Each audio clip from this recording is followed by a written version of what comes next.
Ayan mga guys, magandang gabi po sa ating lahat. Magluluto tayo ngayon ng stir-fried pork with ampalaya. Itong pork na ginamit ko mga guys ay adobo. Ayan mga guys. Adobo po ito, kinuha ko yung may taba-tabang parte, in-slice ko siya ng maliliit, ginisa ko po sa bawang at sibuyas mga guys. Ayan. At atin po siyang ini-crispy fry ng bahagya.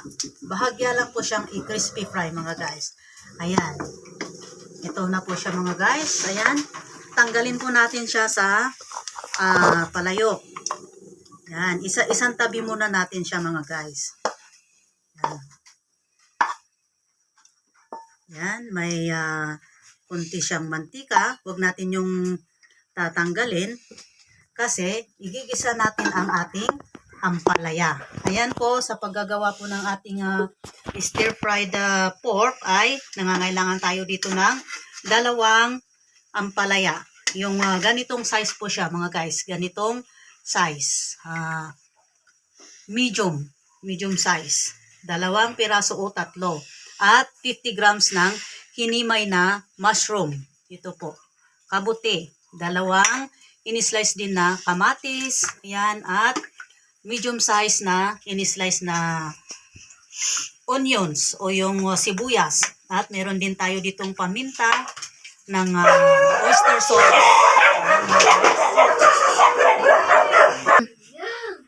Ayan mga guys, igisa natin ang ating sibuyas. Ayan. Lagay din natin ang ating ampalaya. Atin po itong igisa ng hanggang sa lumambot ng konti mga guys. At atin po ilalagay ang ating kamatis at ang ating kabote o yung mushroom mga guys.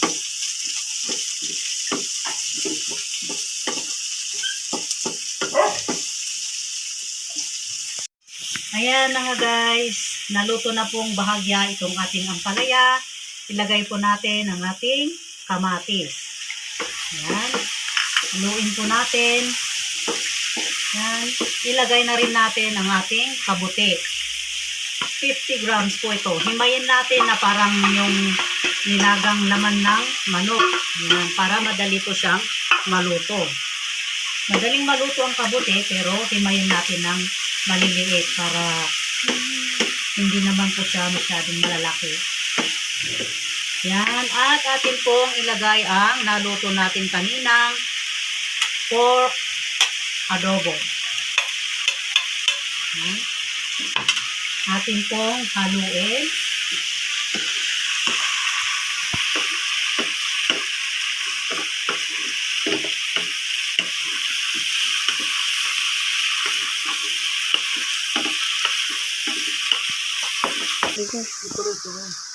Yan, atin pong ilagay ang ating oyster sauce. Yan. Timplahan natin ng konting soy, mga 2 teaspoon.